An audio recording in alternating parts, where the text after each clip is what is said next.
Welcome to the Second Reading Podcast from the University of Texas at Austin. The Republicans were in the Democratic Party because there was only one party. So I tell people on a regular basis, there is still a land of opportunity in America. It's called Texas. The problem is, these departures from the Constitution, they have become the norm. At what point must a female senator raise her hand or her voice to be recognized over the male colleagues in the room? And welcome back to the Second Reading Podcast. I'm Jim Henson, director of the Texas Politics Project at the University of Texas at Austin, joined by Josh Blank today, research director for the Texas Politics Project.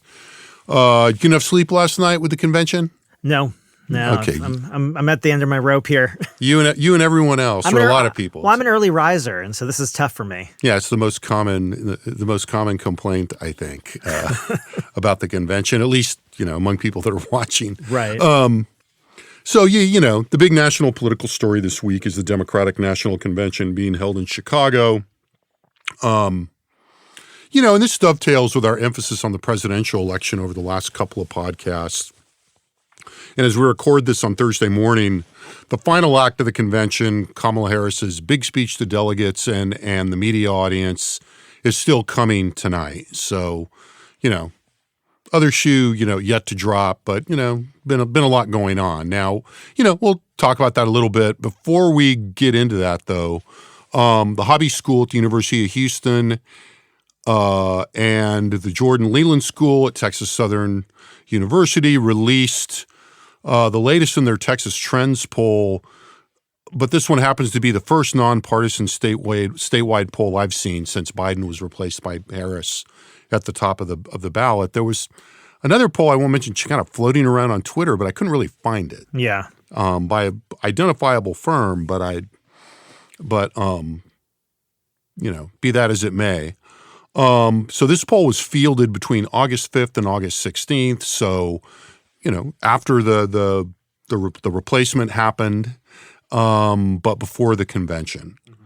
So, what did they find? 49.5% of Texas likely voters, and they used a likely voter screen based on vote intention, to 49.5 for Trump, 44.6 for Kamala Harris, 2% for Robert Kennedy, 0.7% for Jill Stein, 0.5, 0.5% for Chase Oliver, with 2.7, call it 3, undecided.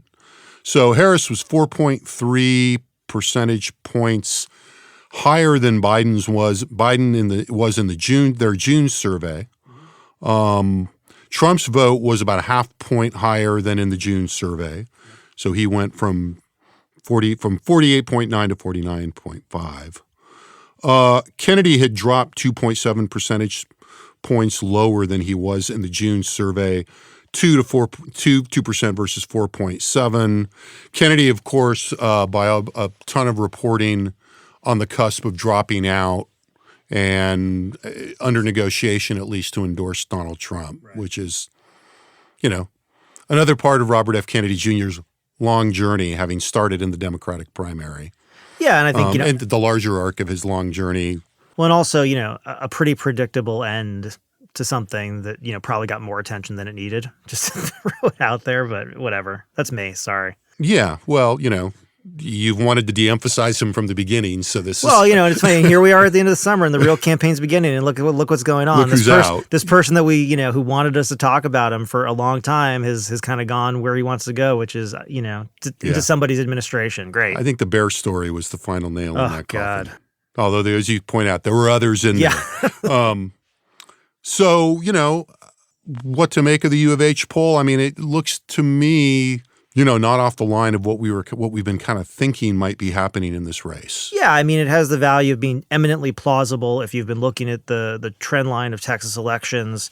Even if you've been looking at, the polling results throughout, the last year with a different candidate. I mean, this is not the first, quote unquote, likely voter survey to have, about a 5-point lead to a 7-point lead. which is about, I think for those of us, handicapping this race at the outset, would say that's a place you might start from. And then if we've talked about this before, depending about how the fundamentals shift, how the campaign goes, you could see that get a little bigger. You could see it get a little bit smaller. This is probably on the smaller side of the starting point. But when you're talking about a point, it's, it's on the line. And I think that's been the main thing is, I think, for all the, we'll kind of get into this in a second, but for all the, jubilation among Democrats this week that there's this sort of, if they want to think of it as a reset or whatever, one, it's a very narrow conversation going on at this point. But I think the promise of that Democrats saw, and you're seeing in this polling, I think you're seeing the New York Times polling recently, is like, this is a re-engagement for Democrats with parts of their constituency that were clearly disengaged from the process. Yeah. And so a lot of this is not necessarily like this isn't a boon to Democrats and that it's like a gain above and beyond where they were. This is actually just like a return to normal. And the normal, which I think has been another big message of the convention this week, is it's close. It's going to be real close. It's going to be a real tight election. Democrats are now, probably not starting from the same major deficit that they were, but the deficit only, is only getting them back to where they kind of should be. Right. And remember, Trump won Trump won Texas in 2020 by little less than 6 points, 5 3/4, something like this. So this seems pretty, really fits the narrative that the Harris candidacy, not less a reversal and more of a just kind of bending the curve back down, maybe closer to the expected slope. We'll see. Yeah, we'll see. So, that brings us to the convention. What do we add to this? A lot's been said about this as, we were joking. I mean, I'm the grumpy old man about, this has been great. Let's wrap it up and move on to whatever's coming next. I think to defend my my view of this a little, I think being out of the media flow on vacation a lot this summer probably made me a little more sensitive, a little more grumpy to, the repetitiveness that when you jump back in, it's kind of like, all right, can we just move on?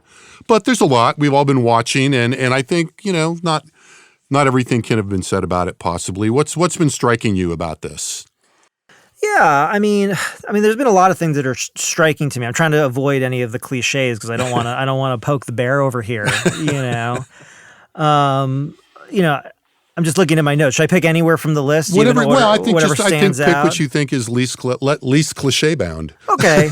Well, but, balanced with significance. Yeah, sure. I think, I'll start with this. I'll say, I think it's interesting to see how the Democrats are trying to translate this sort of concept of vibes into maybe something more tangible, translatable, campaignable, right? Because, vibes in and of itself is not really a message, right? I think it's an interesting thing. On the one hand, it's the exact same strategy that, in a very broad sense, that Biden was pursuing, is that he wanted this to be a choice and not a referendum on his last 4 years. He wanted to be a choice between he and Trump. And I think it is interesting to kind of watch a lot of the set pieces of this convention, which were clearly already, to go. I mean, we're loaded up, and see why you could say, maybe Biden and some of his people have some sour grapes about this, because a lot of the set pieces, I think, that are making Democrats feel good, I think, in terms of Trump's own words and kind of linking that stuff together, reminding people, especially Democrats in particular, but a lot of independents, about how exhausting some of the Trump years, were, but also, leaning into some of the places in public opinion, which we'll get to, where, they see an advantage for themselves, right? And they feel like, in the first election after Roe, that there's something here. But nonetheless, there's this sort of wrapper around this whole thing, which is like, there's this repudiation of Trump, but there's also kind of, I think directly and indirectly, kind of a repudiation that I sort of put in my head of almost the last 12 years. I mean, it's kind of going back to the rise of the Tea Party and the way that insurgency sort of morphed throughout time and is kind of, not directly, but we'll say is can be put up cognitively, at least in sort of the MAGA space now. But the exhaustion, I think, that's kind of led to in terms of the nature of politics. And Trump is really at the lead of this, in this idea of the combative style. And it's a style, and it's worked well, and it's been effective. But I think what you see is the cost of that is not only sort of acrimony between the parties, but also the acrimony among the parties. I mean, one of the notable things to me this week, and I'll stop soon, is the fact that Democrats could just pull on their roster of any former elected official, high-ranking person within the party to come up and give a full-throated endorsement of the party and its candidate. And that's not something that Trump can do, because he's either alienated or he's, essentially made enemies of a lot of these people. And it translates into the national politics in the way that, the Republicans in the House have had a really difficult time organizing among themselves. And it's true in Texas too, where you see sort of things that maybe in a different generation would have been dealt with behind closed doors become, really public infighting amongst, Republicans. And I think, Trump is a big contributor to this style. And Democrats are saying, hey, what if we could try to not do that? Now, I think this comes to the whole kind of dismissive, hopey, changey kind of stuff. And I think that's where it kind of leads to my big question. All this is, with negative economic sentiment kind of still out there, or not even kind of still out there, definitely still out there, the border, these other big issues, is a change in tone going to paper over, what are probably a lot of real concerns for people about just the way that things are going? Yeah, I mean, I think that's an interesting thing to try to untangle because, when you talk about putting, more meat on the bone and the change in tone or, the vibe is not quite, I mean, there was a sense early on and there's still something, to adopt an old phrase, in some ways, I think you get the sense that the vibe is part of the message. Yeah. Right. But what else can they add? And I think there's a lot of tricky things about that. I mean, the objective thing is like, can you move people's attention away from their current understandings of the economy or supplant those concerns with something else. Just typical agenda management. That's tricky.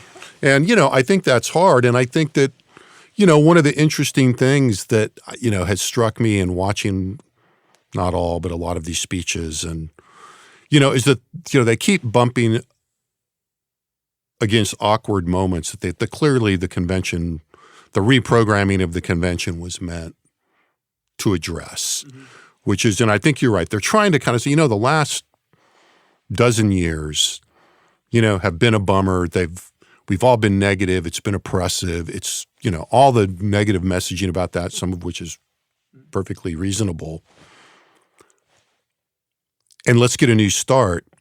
That's placed the last 4 years in kind of an awkward position because they need to campaign, because of the continuity you're talking about. I mean, I don't think we're going to see, setting aside the specifics and how many more specifics she needs, the general thrust of the campaign, particularly in the economy and the policy stuff, as much as it's been articulated, isn't materially different from the Biden program. And that's, and it would be a trap to walk into changing that too much.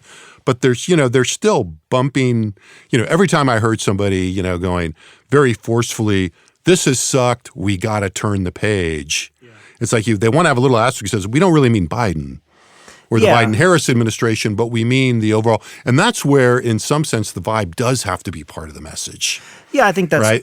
But they're, but I think that's still taking shape. And look, for all the limitations of how you interpret, the very closed universe of convention programming and what's going on in the hall, it's, they've had a pretty good convention. Yeah. No, in terms of consistency. I mean, it's a Democratic event, so everybody's running late, and that's the problem with having a bunch of former presidents and former, everybody's important. VIPs. Everybody's important. Everybody thinks they can go outside their limit. Yeah, right. At least according to the coverage, I was saying, Bill Clinton 27 over a 15 minutes. Blew past his.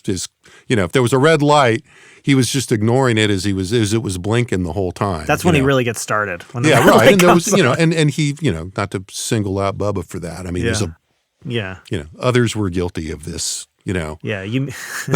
So you mean attention-seeking people are going to seek attention given the opportunity, right? Or people that think they're entitled. Yeah. And usually entitlement, almost. Yeah. In our current parlance. Is always, completely negative. But look, you're Bill Clinton, you're Barack Obama. Yeah.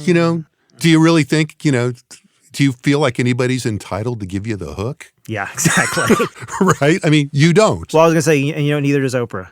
Right. So, somebody going to go, yank Oprah play Oprah off the stage? Yeah, I don't think so. So, look, it wouldn't be a Democratic public event if it wasn't a little disorganized. And just to respond to what you said and just say, because I have this in my notes, I mean, what's been interesting to me is see the Democrats sort of simultaneously try to kind of jettison a lot of their baggage, whether it's from the last 4 years or even beyond it. And when I say baggage, I mean sort of labels, policies, sort of ideas about, essentially extreme. Tone again. But right? but also, but they're not, and I say this neither as a criticism or a comment or an observation, it's just an observation, but it's really the same stuff. I mean, they're not really jettisoning any of this stuff. Well, it's a repackaging in a lot of ways. And this is something that has been interesting about this convention, nonetheless, is like, Harris is in a very, very unique position. We don't need to go through all that, but like, this is a chance for her to not only define herself, but to define the party in a way that didn't really have to go through the litigation of the primary process. Right. And all the compromises need to be made to every single group who is ready to just, threaten everything. That's been a big part of the message too. Is like, hey, look, we don't all have to agree about everything. And to even be able to say that, and for people to kind of, then people, even the Democrats are in this room, to be able to look around and say, yeah, I guess that's right, because it is for them, is an interesting thing. And it's just sort of, so in and of itself, it's a very interesting moment. I'm curious to see how much she leans into it, how much the Democratic Party as a whole leans into it, and what kind of, and I think maybe this actually is a good transition to Texas here is, how much does the whole party lean into this, right? I mean, I was sort of thinking last night, the messaging has been pretty consistent each night from the different speakers, and obviously that is, calibrated and on purpose. But then, if you are a Colin Allred, are you now ready to be a joyful warrior? Yeah, and Colin Allred, I think I talked to Harvey about the Allred situation last week when we had Harvey Kronberg on the podcast. But I think another piece of that is, that you kind of, an implication of what you're saying in terms of, look, the underlying divisions are there still, and you can kind of, you can see them, but it's a little, that is all being well managed at this point. I want to put an asterisk to come back to something on that, but that it's also created a space that I think has also been interesting in this and very deliberate in terms of a lot of the speakers, and particularly speakers that were strategically chosen to deliver this message, like the vice presidential candidate, Walz, is, and also remember, you don't have to be a Democrat, to want to weigh in, to throw in with us this time. Right. Yeah. Right. And, that's I think they've done a decent job of operationalizing that message, which, always has a little bit of a role at some of these conventions, Yeah. But I think, it's a recognition of how tight it is and what the trench warfare is like. And that's also kind of cohered with the message of, needing, the kind of overall mobilization message there. And it's reinforcing. I think that's you can take that as a positive or a negative. You can look at it as, if you want to be a sort of a positive Democrat, the way to say is, that's right, we're going after everybody because we can now. If you want to be sort of, cynical or critical political analysis, you say, yeah, they need the votes pretty bad. And like we were talking before, and again, this is something people have noticed, and, we're not the first ones to say this by far, but, you've also seen that in some of the language shifts, this, obviously freedom, I was saying as we were walking onto campus today, I don't think I heard the term choice in anything I've heard, even in the most abortion or reproductive rights focused. Yeah, forward, not progress. Yeah, right. Yeah. And that's, that's all kind of interesting and at least notable in terms, I think, I want to just, this is probably post-privilege, but, there's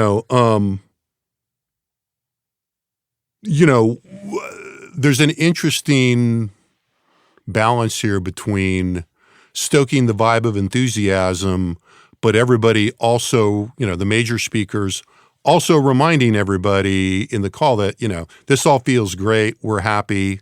Implicitly, we dodged the bullet by getting rid of Biden. Yeah. But let's remember, per where we started with the state polling here, the implicit recognition that all we've really done is reset this back to parity. Yeah.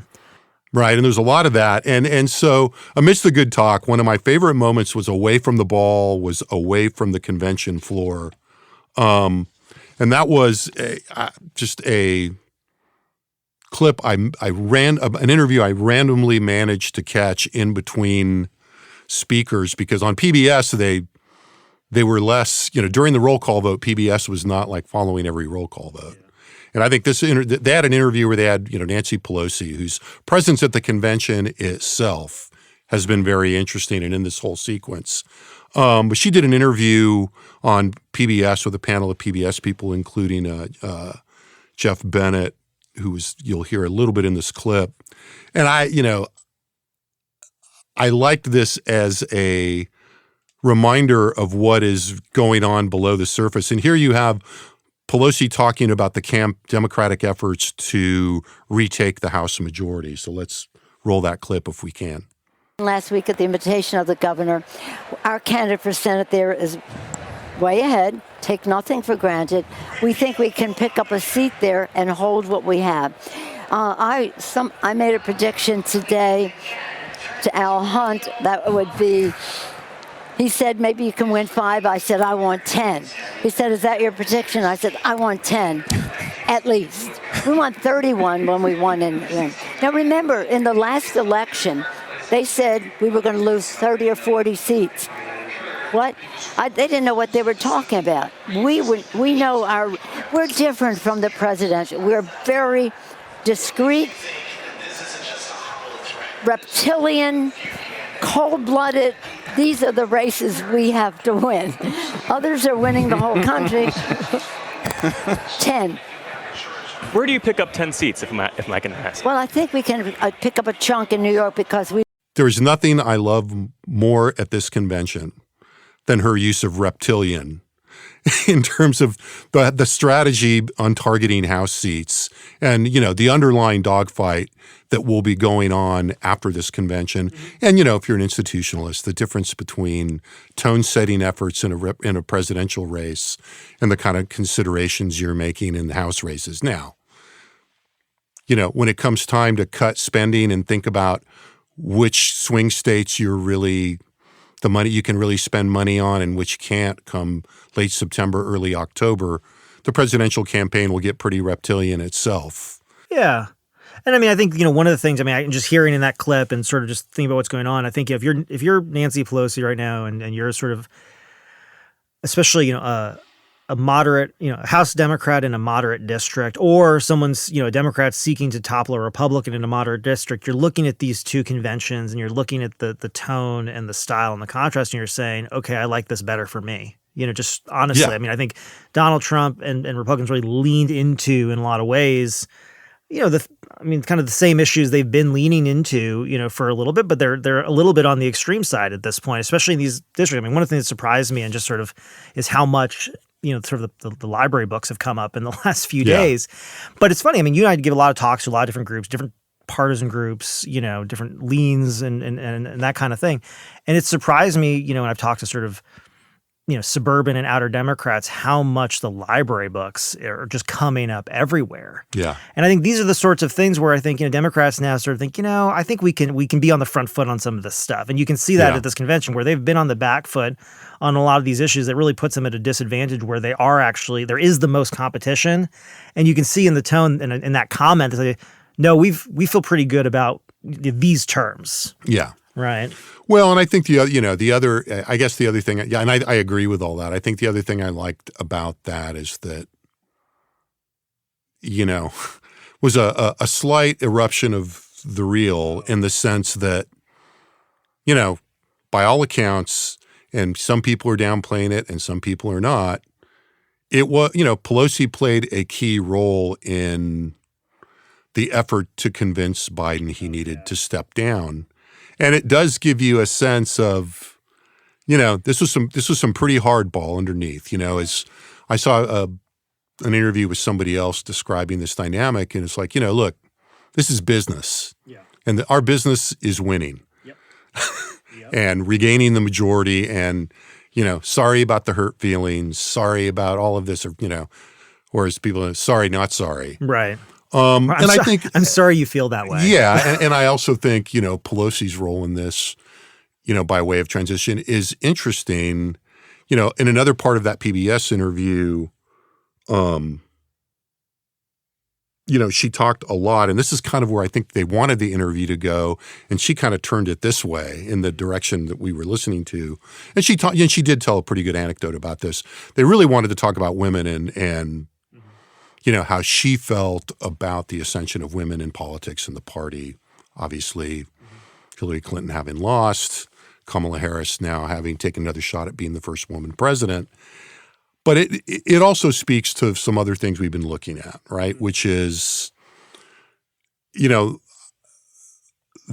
a lot of people advocating, for pushing abortion to the center of the agenda for Democrats, or closer to the center or to the top of the agenda in popular appeals in a way that, as we've talked on here before, Joe Biden was not likely to do. Yeah. Various kinds of reasons. And a big part of the logic of that is, mobilizing women. And we can, whether it's soccer moms or Democratic women or suburban women or, whatever it is. And so, it does seem to me to make sense as we think about where this campaign is going to go in Texas to get some baselines on, what the political composition is of women as a social group in the state, and what that scenario, how that scenario might play out in Texas. And, Harvey Kronberg was on the show last week, and Harvey was putting along one of the components of Harvey's argument that, I think I was clearly on the podcast not entirely persuaded by, and Harvey and I have been having this discussion for years, and he flagged that. So I'm not talking behind Harvey's back after he's not in the chair anymore. Mm-hmm. We talked about it some last week, but is that, to use Harvey's phrase, the Dobbs decision has not been fully litigated yet in the Texas election. He thinks that gives Democrats a big boost. So let's look at where women are. So let's start with the exit polling. Let's just get the baseline on, composition in the electorate, et cetera. Yeah, and there's a lot of ways we can look at this. We're going to look at some here, and we'll probably look at some more later. Yeah, later on. We'll come back to this. And we should say, this is, in a way, I'm conceiving of us talking about this, like I said, as a baseline before we get new data to add to the data set that looks at the pre-post switch out. Right. I mean, this is ultimately the steady state that people are looking at when they're making these arguments, not now that people are, inserting themselves to try to influence and make these differences manifest or not, right? So just as a starting point, if we look at exit polling, women have made up between 52 and 55% of the electorate in each of the last, elections since 2016. So 2016, 18, 20, and 22. In presidential election years, they have a little bit more, 53% in 2016, 55% in 2020. So some of this would say this is about, in line with, again, their share of the population. Women are a slightly larger share of the population. But I mean, the broader part is they are a majority of the electorate. And this is true in Texas. It's true in other places. According to that same exit polling, Democrats have received between 51 and 59% of the female vote. But notably only 51% in 2020. And, this definitely raised the question of the power of having a woman on the ticket, right? So Hillary Clinton received 54% of the vote, but Democrats received 59% of the vote in 2018 during Trump's first midterm. So it's not. And, we should pause. I mean, this is yet another one of those things about 2018 we have to keep in mind about how different 2018 was from most elections, and certainly most midterm elections. Yeah. But I mean, I think that's a striking number to me. If it's, and again, we should say we all take the exit polls with a little bit of a grain of salt. I mean, I'm not saying they're completely wrong, but No, but here's the reason that I'm going to caution people against putting too much salt, too many grains of salt in there, is that there's an external validity component to it, which is to say, you're not looking at the 59% number and then saying, well, but Democrats didn't do that well. It's like, no, Democrats are the best they'd ever done. Right. And when you're looking for the sources of why, obviously the voting patterns of women in that election were one of the major factors, probably along with the voting patterns of independents, I would say. And so it is a big part of it. And it also speaks to, again, I mean, one other thing that kind of comes out of it speaks to the importance of the broader context, right? I mean, ultimately that was a very good year for Democrats when they got 59% of the female vote. To your point, in 2020, they got 51%, right? And so there's, it makes a difference at the top of the ticket, right? Okay. This is also an important point to step back and remind people that, the Democratic Party in Texas is a majority female party, right? And when we've looked at a majority non-white party. So there's a key feature here, which is to say for Democrats to mobilize their voters they have to, in some ways, begin with women, right? Yeah. I mean, this is a big feature of this. And I think one of the things we already kind of mentioned about the newer polling that's come out is that what you're seeing is the re-engagement of key Democratic constituencies. The New York Times poll that they were analyzing where the biggest changes were in terms of adding to Harris's improvement over Biden. I mean, one of the biggest ones was women under the age of 45, non-white voters under the age of 45, right? But ultimately, it's not that, again, it's not that she's exceeding expectations. It's that she's getting back to the expectations about where these voters would and be. the other thing I would point out about that Texas data that you've talked about so far is that, again, even allowing for, the vicissitudes of exit polling, we're not talking that difference between 2020 and 2018. We're not talking 51 and 53%. Right. 8% of 8% is a big increase. It's a big increase. No, absolutely. 51 to 59 from 2020 to right. Now, having said that, we have to put on the brakes a little bit, even more, just so people can understand this. Okay, so as I said, Democratic Party is a majority female party. So when we look at our June polling, 55% of the Democratic Party was made up of women, whereas in the Republican Party, the gender split is nearly even, and this is pretty consistent throughout all of 2024. But when we talk, there's this thing that people talk about, like the gender gap in politics, right? And I think people tend to think that the gender gap, I mean, this is a sort of like one of the things you learn kind of early in, grad school, political science, if you study, opinion and behavior, is that I don't like to phrase it this way, but it's an easiest way to understand it, which is to say, a lot of people think of the gender gap being about Democratic women, about women being more Democratic.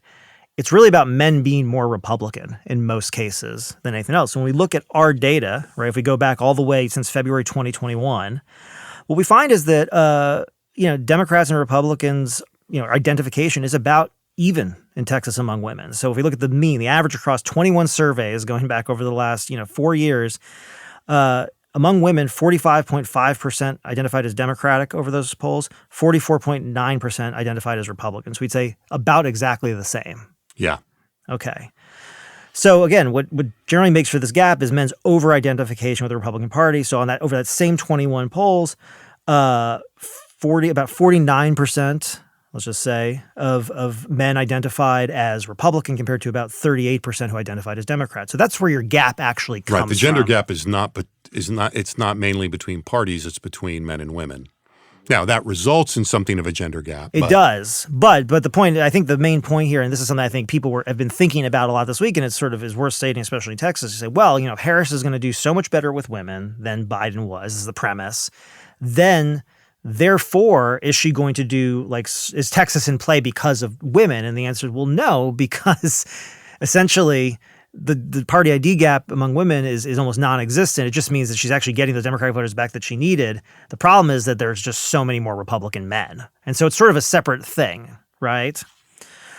Now, you also thought ideology was an interesting piece of this, right? Yeah, and it's, as always, the intertwining of ideology and party in these surveys is, but it seemed to me there was something here. Yeah, and so, I mean, we should say at the outset, when measuring ideology is difficult, and it's also the case that, because of a lot of historical features, generally speaking, when we ask people if they're liberal, moderate, or conservative, you're always going to see more people identifying as conservative than identifying as liberal.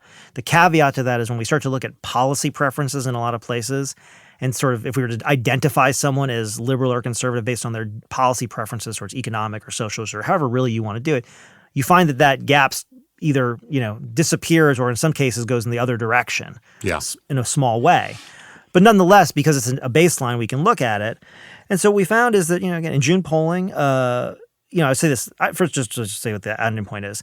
The ideological differences between men and women in Texas are a lot less than the party differences. Yeah. They generally don't really exist that much. So in June polling, 29% of both men and women identified as liberal, while 41% of women and 45% of men identified as conservative. Now, again, we could talk about this whole thing for an entire other podcast. Yeah. But the idea is the female electorate is slightly more liberal than the male electorate, right? It's about 32% to 27%, and somewhat less conservative, 41% to about 48%, 47%. And that, seems to me, that's 6 points. That's about I mean, that the gap is. Yeah, I mean, that, I kind of put a note as I was looking at that data. I mean, it's not, it doesn't mean, men are from whatever, men are from Mars and women are from Venus. But 6 points is something. It's something, but I think the point here, yeah, exactly. But I mean, the point is, it's not 10 or 15, but it's not. It's out. It doesn't come out in the wash necessarily. And looking at the averages, these are averages over time, right? Yes. So right.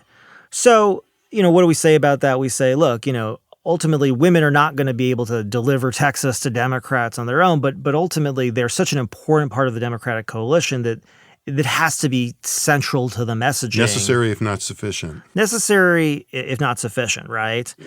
And one of the things that the polling was also showing us was that, there's a real enthusiasm problem for Democrats, certainly before Biden exited the race. It had been apparent throughout, the entire year.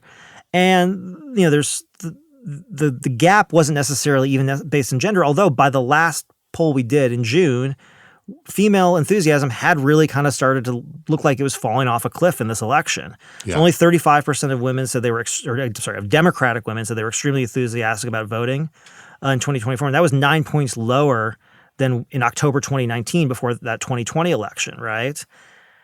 And that's the election. So ultimately, sorry, I have some wrong notes. I was looking at something, I thought, that's not right. So I'm going to skip that. Yeah.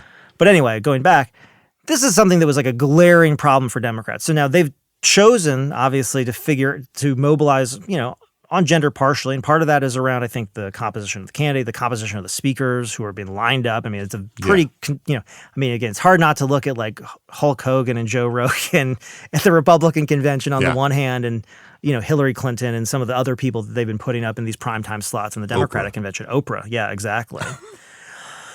So it seems that, this really does point to sort of where are the attitudes on abortion among these groups. Yeah, right? I mean, that's ultimately like, not just among Democratic women. This is where the anticipated leverage is really greatest, I think. Right. And I think, the argument for decades has been that, overturning Roe v. Wade is going to upend elections in this country. Right? I mean, you've been hearing this for decades now. And the theory is being operationalized in other states with, putting abortion measures on the ballot. So. Well, and this is what's going to be interesting. I mean, to Harvey's point, this is going to be the first post-Roe presidential election, right? The Harris campaign is almost certain, it seems, to mobilize on the issue, if this, last week is any indication. And the question really is, can Democrats translate the successes they've seen in other states where abortion was directly on the ballot to a national campaign where it's not directly going to be on the ballot, and all states is going to be sort of through this. And then the question in Texas, to what extent does that? Do the fundamentals suggest that rising tide would lift boats here as well? It's tough. I mean, I could say this. This is a really, that's kind of the brass tacks. It is the brass tacks, so we'll do some of these numbers in a second. But it is interesting. I will say, if setting aside the way this race has changed, I've definitely said this to people, so I'm, it's out there for sure. But I don't, believe if you had asked me a year ago or even post Roe v. Wade, in this time window. In a statewide race in Texas, does the Republican or Democratic candidate want abortion to be their primary issue? And I think the answer is, I think this might still be true. I have to kind of play it out, but I think the answer is no. If you're a Republican candidate, the state's laws are not popular with a majority, and that's a problem, right? And if you're the Democratic candidate, you don't necessarily want to be tied to, essentially all the things that Democratic candidates running on abortion are tied to. Abortion on demand, all these. Now, look, the fundamentals of that discussion have changed so dramatically. And I think you got to really, not you, but I think candidates, we'll get to, this is where Colin Allred, I think, has a real choice to make. But this another aspect of that choice. And part of this is to say, and part of the reason of the why is not because, taking a pro-choice position in the race is a problem. It's because the issue itself is not necessarily the most salient issue to the vast majority of voters. Right. That's the problem. Is it can miss the mark when people are concerned about grocery store prices, when people are concerned about if they're concerned about crime, if they're concerned about, honestly, for people who are not of gestational age, not attached to someone of gestational age, not considering these issues, or not for whom it's not a primary driving issue to begin with, it can seem off the mark if you're worried about the price of gas, right? As my wife's grandmother would say, what does that have to do with the cost of eggs? Yeah. Right? Okay. But nonetheless, even, though this partisan distribution doesn't necessarily show that Democrats have this huge favor, with women, it is the case when we ask people in another question, or voters in another question in the poll, do you generally define yourself or describe yourself as pro-life, pro-choice? Neither, right? And we look at women in the state, 37% say they're pro-life and 48% say they're pro-choice. So you have a party ID gap that's almost non-existent amongst women, but when you're talking about this question of choice or pro-life versus pro-choice, that becomes about a 10-point gap. So I think that's probably something that Democrats are trying to exploit here, or in other, if they are going to, or they're going to have to exploit here if they're going to mobilize on this issue, right? And the other thing that they're going to mobilize on here that sort of, I think, plays into this is the vast, the extreme change in the laws, over the last 5 years, right? And so another way we can look at this is we can look at this question about the strictness of the state's abortion laws. We've been asking this question since 2013, which I saw this morning. I thought, oh my God. But anyway, going back a little bit more recently, in February of 2019, so before the overturn of Roe v. Wade, 41% of Texas voters wanted abortion laws here made more strict. That was the plurality. 32% wanted them less strict, 20% wanted them left alone. Now, we still had strict abortion laws here. It wasn't as though, there was nothing going on. But it was pre-Dobbs and ratcheting up of abortion laws in Texas. Right. And so in April of this year, now 45% want those laws made less strict, 23% left alone, and 20% more strict. There's no difference by gender on this, which is interesting. But I will say, you look at those numbers and it's easy to sort of notice 41% and 29% wanted them more strict, 45% want them less strict today. But if you add up left alone or made more strict, the numbers become 45% less strict, 43% left alone or more strict. Right. Which tells you it's still pretty close. Pretty close, yeah. Right? So among female Democrats, 66% wanted them made less strict, which is the same as male Democrats. Among female Republicans, 28% want these laws made less strict compared to 24% of male Republicans. But I should say, and this is the thing, if abortion does become a primary issue that people consider in this election, having about a third of your coalition on the wrong, basically on the other side of the issue is not a great place to be. Now, we've talked about this for a long time, right. And there are a lot of issues where I think Republicans in the state have kind of edged into this around guns and some other kind of pretty hot issues where you've got about a quarter to a third of the coalition basically disagreeing. But those are just not the issues that mobilize elections when it's about the economy and it's about the border. Well, and, the issues that are mobilizing people don't exist entirely in a state of nature. Right. Campaigns, as we say in here all the time, emphasize some issues and de-emphasize others. Right. And this is why, Republicans are only talking about abortion to very specific audiences. Mm-hmm. Yeah. And that will continue into the general election. And, and that circles back to the all red factor, right? It's like, how much do you talk about it enough to keep it on people's minds without having potentially persuadable voters feel like you're doing it to purposefully not talk about something else. Yeah. Something else here would be the economy and the border. Yeah, and look, and there is exposure here. I mean, the fact is, I think a reasonable response to some of the polling I just says only 66% of Democratic women want the laws made less strict. Yeah. I mean, you could say it that way. I mean, that's right. Sitting there too. Yeah, that's the other balancing factor. And I think, and this does speak to, I think, a lot of, one of the other sort of themes of the Democratic convention that I think is, been probably on purpose and I think has been smart, which is, the details have been pretty few and far between, yeah. Right? And I think that is ultimately one smart strategy, to the extent that you have, anyone in Trump's orbit saying, well, they should be more specific about their policies. I mean, the responses already kind of have written themselves, saying, well, excuse me. Yeah. And I think, the Democrats are sort of smart to play in kind of a post-specifics world. But, ultimately, they can not lay out specifics. The specifics will be attached to them. Yeah. To the extent that the specificity is a problem right now at this stage of her campaign, and it's been interesting to see. It'll be interesting to see what she does tonight with how specific she gets. I suspect she's not going to get much more specific. Yeah. But there have been more specific commitments floated by other speakers at this convention. Yeah, that's right. Right. I mean, setting aside Bernie Sanders. Yeah, I was going to say. But even people that I would think are closer, the vice president, they're beginning to throw some other slightly more specific things out there, right? Yeah. And, I think that will continue to happen. And I think, I mean, we were talking about this driving in today, and I guess when I think about that, I largely agree that to this point, not being specific has been both an advantage and kind of her prerogative. You know. They are in that kind of bind I was referring to earlier in terms of,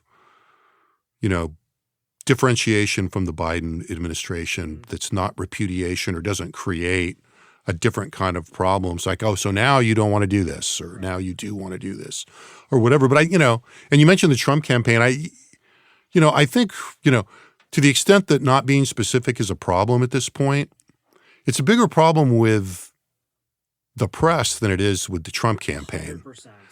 Right? Well, I mean, it's the honestly, national press in particular that keeps, and then of course Trump campaign picks up on that. Well, I think it's a bigger problem with the press than I think it's going to be with individual voters. I mean, as people who study public opinion, it's very rare that we're asking people their attitudes about specific policy proposals, because it's so rare that people have any real views about specific policy proposals. Yeah.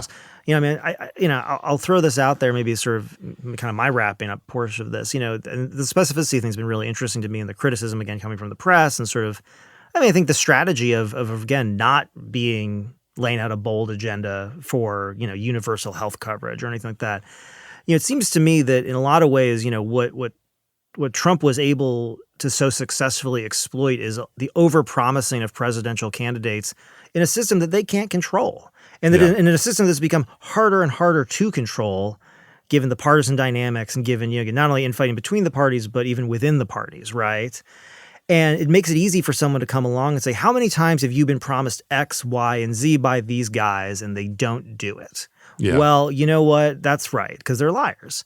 Now, look, that fundamentally, it seems perfectly sensible that a voter would say, yeah, that's right. I keep being told that they're going to do this, that, and the other. But the president can't do those things, right? I mean, the president has to sit there and sign the bills that are sent to them. And I think, there's something about the idea of saying, to voters, look, what are the vibes? What are my attitudes? Where, if a bill comes to my desk, there's two presidents, candidates.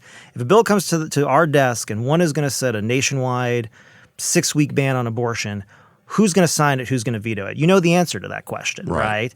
If something comes making a mandatory 20-week allowance period, who's going to sign that? Who's going to veto it? And I think, that's kind of known. Same thing with climate change. Same thing with gun control. Same thing with all these issues that generally tend to, on the edges, really divide people up. So, I think it kind of makes a lot of sense, both, as a practical campaign sense, but honestly, even just as like a democratic principle. I'm sorry, I don't get normative here at the end. Just say, yeah, this is where I'd like to see more climate change legislation. I'd like to see more, abortion access. I'm not saying I want it to be up to here what it is, because you know what? It's not up to Harris, because she's not going to be able to get it through the Congress. It's going to be whatever the Congress produces. But you can't really say that in a campaign. No, but I think, and this is what they're. I think part of this is the notion of this whole let's just wrap it up and then let's not go back, let's move forward. What's going to happen. Well, I was going to say, I think that to close out. I mean, I think going full circle, that is in a way where I think moving forward, what they will be doing is calibrating this effort to make the vibe to put some meat on the bone of the vibe. Yeah. Right.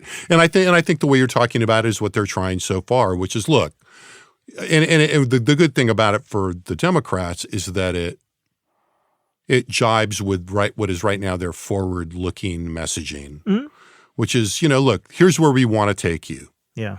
Is this where you want to go? Right.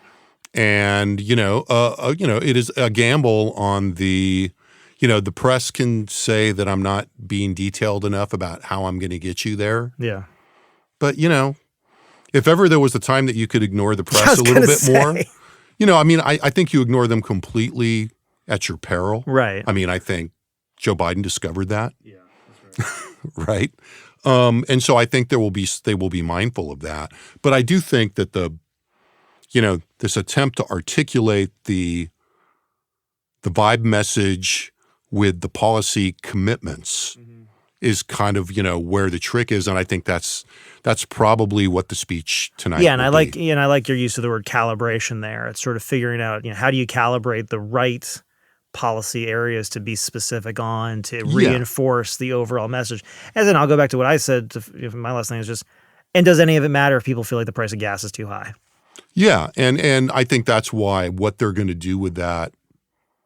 And look, they're signaling that they recognize that with, a lot of the destinations broadly that they're talking about. They're talking about where the Biden administration has attempted to make it easier on the middle class, talking a lot about insulin. Yeah, a lot about insulin. And that kind of thing. And I think, so that, that will be, I think there's the more amorphous speech of her life. This is her big introduction to her biggest, all of which is true. Yeah. I'm not going to say that because everybody knows that. But the details of that, and what she needs to accomplish and how she's going to do that are kind of the challenge for her for tonight. And the most interesting thing that I guess theoretically will make it staying up for till midnight tonight. So with that, if you're listening to this in the afternoon, early evening, maybe take a nap if you're going to stay up and watch the convention, whether you're doing it for advocacy purposes or because it's your vibe or because it's work, take a nap would be my advice. That's what I'll probably try to do. So with that, thanks for being here, Josh. Thanks to our excellent production help here in the Dev Studio at College of Liberal Arts, University of Texas, here on the Thursday before school classes start again. And most of all, thanks to you for listening. You will find the data, most of the data, if not all of the data that we talked about at our website, texaspolitics.utexas.edu. If you're listening to this directly from a podcast platform, some of the things we've talked about here, the U of H poll, the Pelosi interview, some of our polling, we'll add to a post that also has a link to this podcast. So if you want to pop over to the blog section of our website, again, texaspolitics.utexas.edu, you'll find all those extras there. So again, thanks for listening, and we'll be back soon with another Second Reading podcast.